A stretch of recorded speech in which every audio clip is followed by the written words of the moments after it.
Amados irmãos em Cristo Jesus, boa noite, a paz seja convosco, que Deus nos dê a sua graça nessa noite, nos abençoe.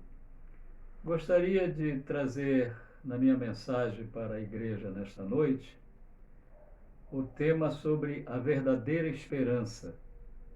E eu escolhi o texto aqui da primeira carta do apóstolo São Pedro, capítulo 1, versículos de 3 a 5, e eu vou ler para os irmãos.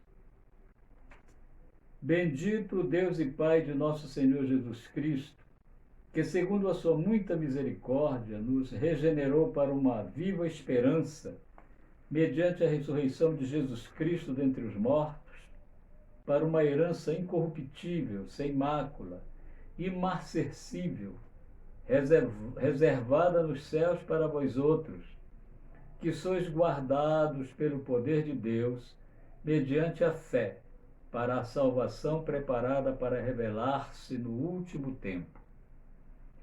Esta carta do apóstolo Pedro para a igreja, ela chama a atenção para a verdadeira esperança. Eu lembro de um adágio, um dito popular, escutei muito esse dito popular, que dizia assim: a esperança é a última que morre. Ou seja, a pessoa espera, mas essa esperança, um dia, ela morre, ou seja, ela acaba. E também eu escutava muito: quem espera sempre alcança. Agora, amados, algo maravilhoso que a gente vê nesse texto aqui é que o apóstolo está dizendo assim: bendito o Deus e Pai de nosso Senhor Jesus Cristo, que segundo a sua muita misericórdia nos regenerou para uma viva esperança. Ou seja, ele nos regenerou. Quando a gente ouve essa palavra regenerar, o que me vem à mente, deve vir à mente dos irmãos, é aquela passagem da Escritura no Evangelho segundo São João, no capítulo 3, quando o Nicodemos, aquele membro do Sinédrio, procurou Jesus durante a noite para saber dele com que autoridade, como é que ele fazia aqueles sinais, porque no entendimento de Nicodemos, ninguém poderia realizar aqueles sinais tão maravilhosos, tão fantásticos, se Deus não estivesse com ele. Então havia uma dúvida no Sinédrio, havia uma divisão de pensamentos lá, porque muitos diziam que Jesus era um impostor, que ele era um enganador, que ele não era o Messias, que ele não vinha da parte de Deus. E outros perguntavam: mas como alguém que não vem de Deus faz sinais tão maravilhosos, tão grandes como ele faz? E o Nicodemos foi procurar Jesus para tirar essas dúvidas. E Jesus, depois que ouviu aquela pergunta do Nicodemos, Jesus falou para Nicodemos o seguinte: Nicodemos, se você não nascer de novo, você não verá o reino de Deus. Aquilo foi uma surpresa muito grande para Nicodemos, porque como judeu, filho de Abraão, ele, pelo simples fato de ser judeu, ele tinha certeza da sua salvação, certeza de que viveria no reino de Deus.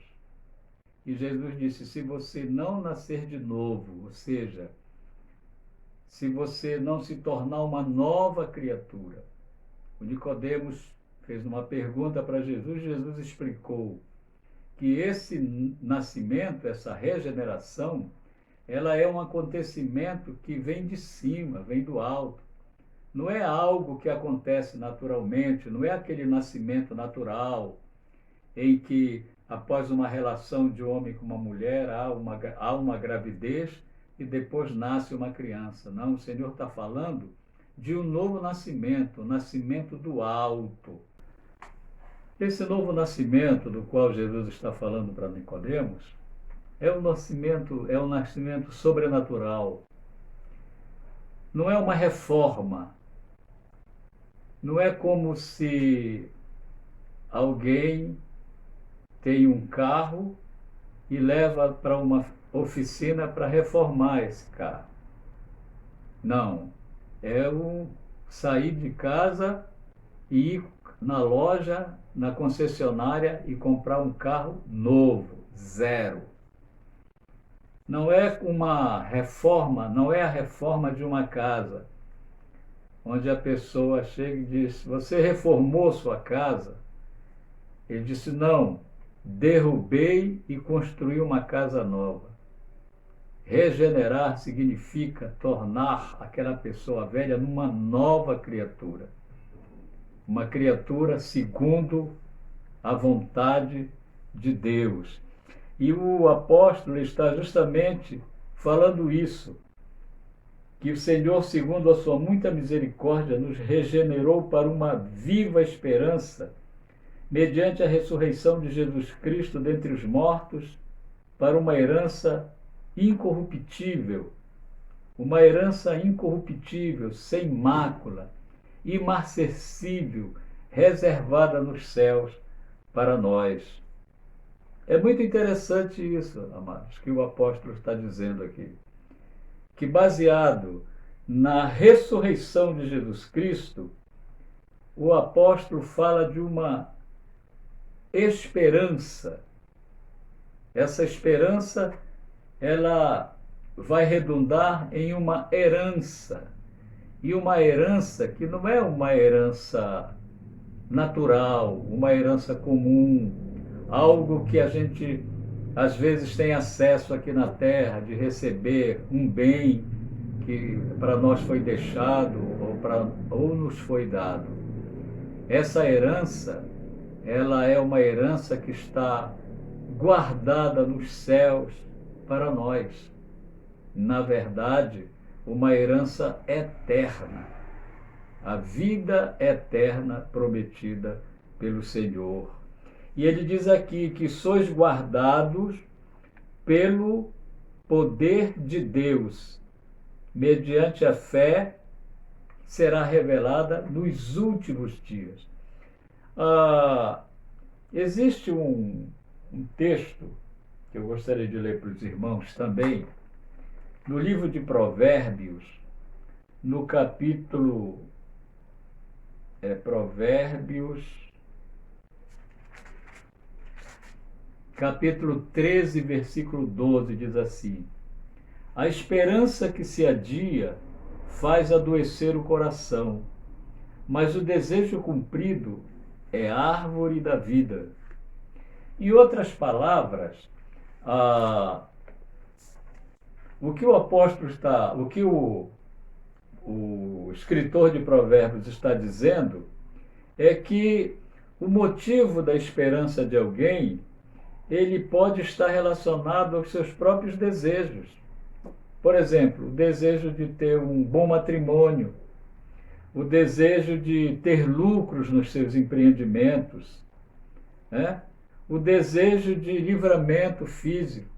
Então, quando a gente aborda a Escritura Sagrada, existe nela promessas de benefícios pessoais, benefícios sociais.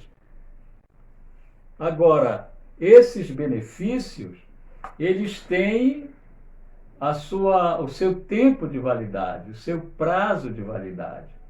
Eles não são benefícios que vão durar para sempre. O benefício que o Senhor está colocando diante de nós, no qual a nossa esperança deve repousar, é uma esperança sobrenatural. Não é essa esperança natural que você tem de receber as coisas.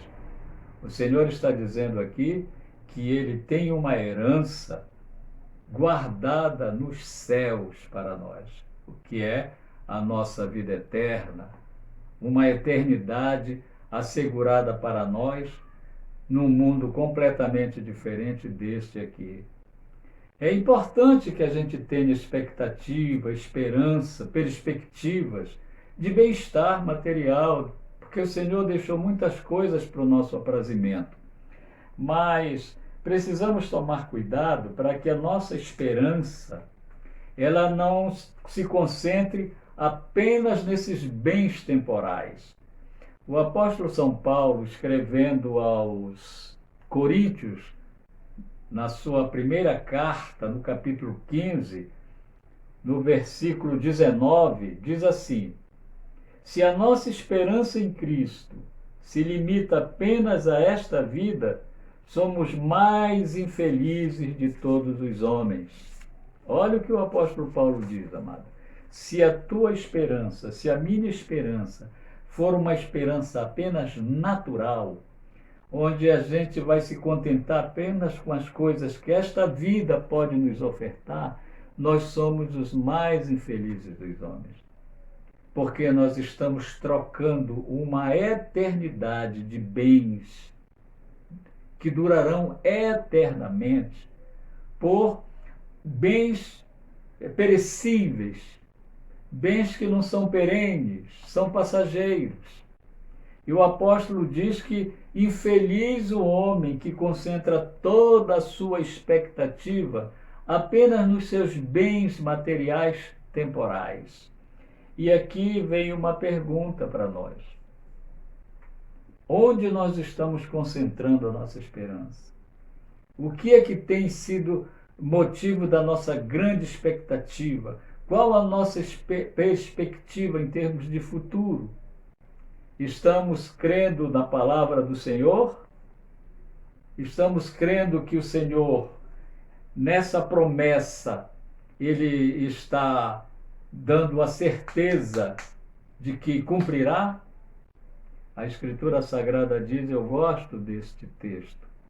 Deus, Ele não é um homem para mentir, e nem filho de homem para se arrepender. Se Ele prometeu, Ele há de cumprir. E se Ele falou, assim se fará, irmãos. Então, esperança é a certeza que Deus cumprirá com a sua promessa. E quando nós lemos lá no apóstolo São Pedro, ele diz assim, vou repetir para os amados, isso para que vocês guardem no coração de vocês. Bendito Deus e Pai de nosso Senhor Jesus Cristo, que segundo a sua muita misericórdia, nos regenerou para uma viva esperança, mediante a ressurreição de Jesus Cristo. Ou seja, é uma esperança viva. Então, aquele provérbio que diz a esperança é a última que morre, essa esperança não é a esperança que nós temos. Essa esperança que morre é a esperança natural, baseada naquilo que esse mundo dá para nós. A esperança de que o apóstolo está falando é uma esperança viva. E esperança viva é Jesus. E ele é imortal, porque ele morreu pelos nossos pecados, mas ressuscitou para a nossa justificação. Quero deixar essa palavra com você, para que nós, nessa noite, possamos meditar em o que está ocupando o nosso pensamento, o nosso coração, e a qual a nossa esperança, onde estamos depositando verdadeiramente todas as nossas perspectivas, toda a nossa expectativa. E eu diria para vocês que no livro de Apocalipse, no finalzinho, depois de mostrar a vitória do bem sobre o mal, mostrar o que será o governo de Jesus, a maravilha, um governo de paz, uma sociedade próspera, onde a morte não mais existirá, onde não haverá nem pranto, nem choro, nem dor. Baseado em todo esse mundo vindouro maravilhoso, o apóstolo diz o seguinte: ora vem, Senhor Jesus. Que essa seja a nossa expectativa e que em Jesus redunde toda a nossa esperança. É a minha palavra nessa noite para os amados.